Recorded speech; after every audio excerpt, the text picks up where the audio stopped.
নমস্কাৰ বন্ধুসকল, আজি মই এটা নতুন ৰেচিপি লৈ আপোনালোকৰ আগত আহিছোঁ। সেইটো হৈছে মছলা বেঙেনা। মছলা বেঙেনানো কেনেকৈ বনায় আজি আপোনালোকক মই দেখুৱাম। তাৰ বাবে লৈছোঁ মই আধা কেজি বেঙেনা। এই বেঙেনাটো আমাৰ ঘৰতে লাগিছে। এইটো কণী বেঙেনা বুলি কয় আৰু কিছুমানে হয়তো বেলেগ বুলিও ক'ব পাৰে, মই সেইটো গম নাপাওঁ। বেঙেনাটো এনেকৈ ধুই লৈছোঁ মই ভালকৈ, আৰু ঠাৰিডালত অলপ কাটা থাকে, সেই কাঁইটবোৰ মই কাটি লৈছোঁ। কাটি লৈ এনেকুৱাকৈ বেঙেনাটো ভালদৰে কাটি লৈছোঁ। আপোনালোকে দেখিছে মই কেনেকৈ কাটি আছোঁ বেঙেনাটো। এনেকুৱাকৈ ধুনীয়াকৈ কাটি ল'ব বেঙেনাটো, যাতে বেঙেনাটো বনালে সেই মছলাখিনি যোনখিনি মই বনাম সেই মছলাখিনি যাতে ভিতৰত ভালকৈ সোমায়, ঠিক তেনেকৈ মই সেইকাৰণে বেঙেনাখিনি কাটি লৈছোঁ। আপোনালোকে দেখি আছে, এনেকুৱাকৈ কাটি ল'ব। আপোনালোকে চাই আছে কেনেকুৱাকৈ মই কাটি লৈছোঁ।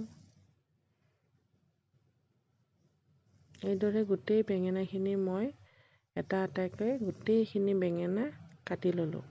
তাৰপিছত মই গেছত পেন এখন দিলোঁ। পেনখন গৰম কৰিলোঁ। গৰম কৰাৰ পিছত মই এনেকৈ তেল দিলোঁ। তেলখিনি গৰম কৰিলোঁ। তেলখিনি গৰম হোৱাৰ পিছত বেঙেনাখিনি মই এটা এটাকৈ ভাজিলোঁ। অলপ মোৰ বেঙেনাখিনিত অলপ পানী আছিলে, গতিকে পানীখিনি ছিটিকিছে। তেনেকুৱাকৈ মই গোটেইখিনি বেঙেনা ভালদৰে ভাজিলোঁ ল' ফ্লেমত।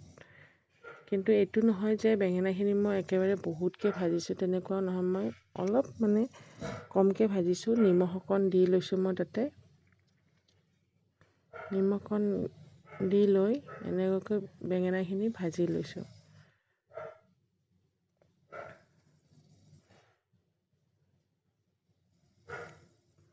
পাঁচ 6 মিনিটমান ভাজি লোৱাৰ পিছত মোৰ বেঙেনাখিনি হৈ গ'ল। হৈ যোৱাৰ পিছত মই এনেকুৱাকৈ বেঙেনাখিনি গোটেইখিনি নমাই ল'লোঁ।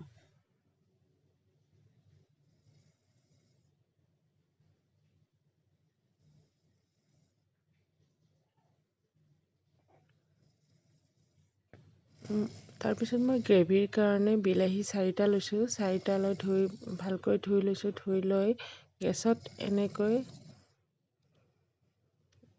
পুৰি লৈছোঁ, কাৰণ মই জুই ধৰিবলৈ চৌকা লৈ যোৱা নাই। গেছতে এনেকৈ বিলাহীকেইটা মই পুৰি লৈছোঁ। পুৰি লৈ যোৱাৰ পিছত মই এনেকৈ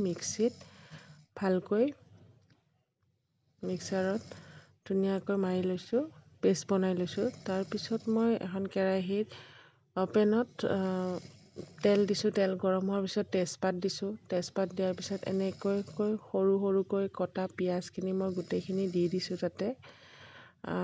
গোটেইখিনি পিঁয়াজ দিয়াৰ পিছত ভালকৈ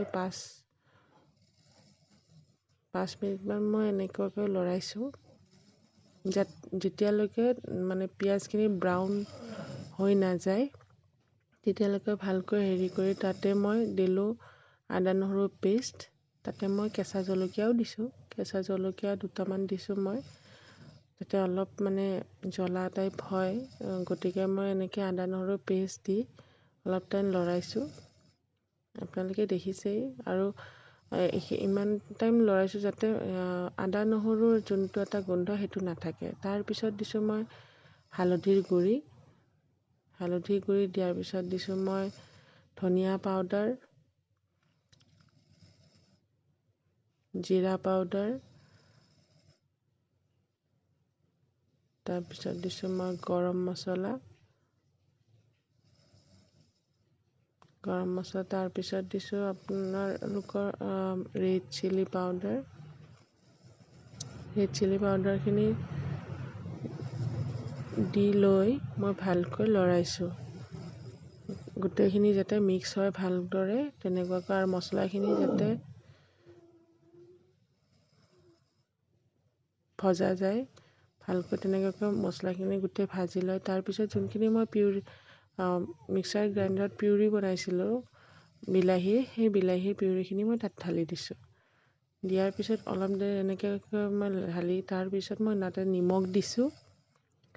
নিমখটো আপোনালোকৰ টেষ্ট অনুযায়ী দিব। তাৰপিছত অলপ পানী দিছোঁ। দিয়াৰ পিছত এনেকুৱাকৈ ফ্ৰাই কৰা বেঙেনাখিনি মই তাতে দি দিছোঁ। দি অলপ টাইম উতলিব দিছোঁ, কাৰণ যাতে মছলাখিনি বেঙেনাখিনিত সোমায় তেনেকুৱাকৈ মই গোটেই মছলাৰ বেঙেনাৰ ৰেচিপিটো বনালোঁ।